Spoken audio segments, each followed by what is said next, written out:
what is an environmental report?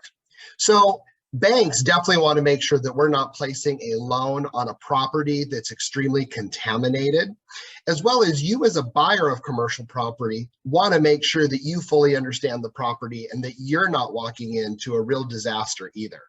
Now, in general, there's two ways that we can determine this. The first is usually the most common and lowest cost, and that's through what's called a desktop environmental report. We use a third-party provider that generates reports from many sources, usually from the Department of Ecology, and they find out if there's any sort of contamination on your property, as well as any neighboring properties. Why neighboring properties? Well, let's say, for example, you're buying a building and there's a gas station next door.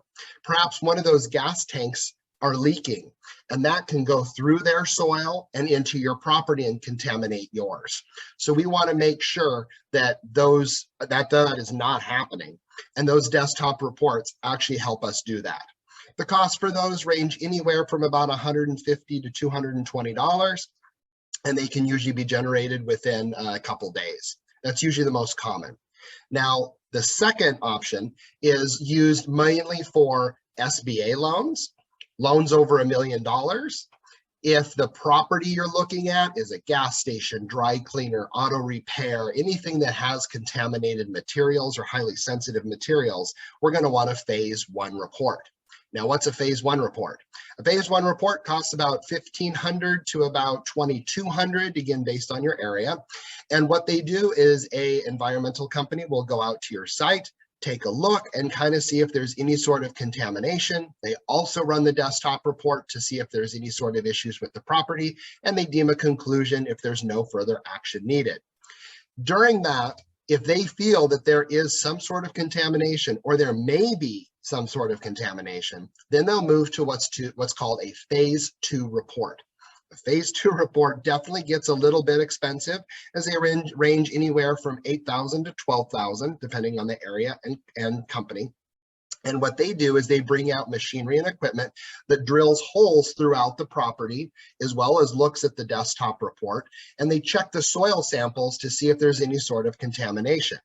If they find there's no contamination and they come to the conclusion that there's no further action, then you're great.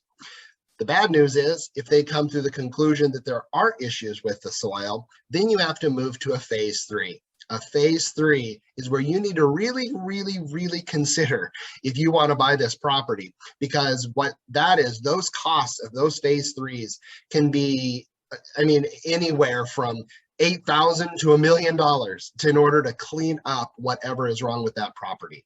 Just to give you an example, I have a property that a dry cleaner was pouring their solution out their back door into the back of the property. And so when they went and did a phase 1, they said, something's not right. They looked and they did a phase 2, they drilled the holes, we see some contamination. Throughout that, they find out what exactly happened. They moved to a phase 3, and it's been about 2 years, and they're about $300,000 into this, and they still do not have a no further action because they're still trying to clean up that. And so again, a phase 3 is where they clean up the process. They put extra goop in the ground that takes it, or they'll take the dirt out, wherever the contamination is. And again, those can be very expensive. And you as a buyer, you want to make sure if you're buying commercial real estate, you may want to think twice if you want to purchase that property.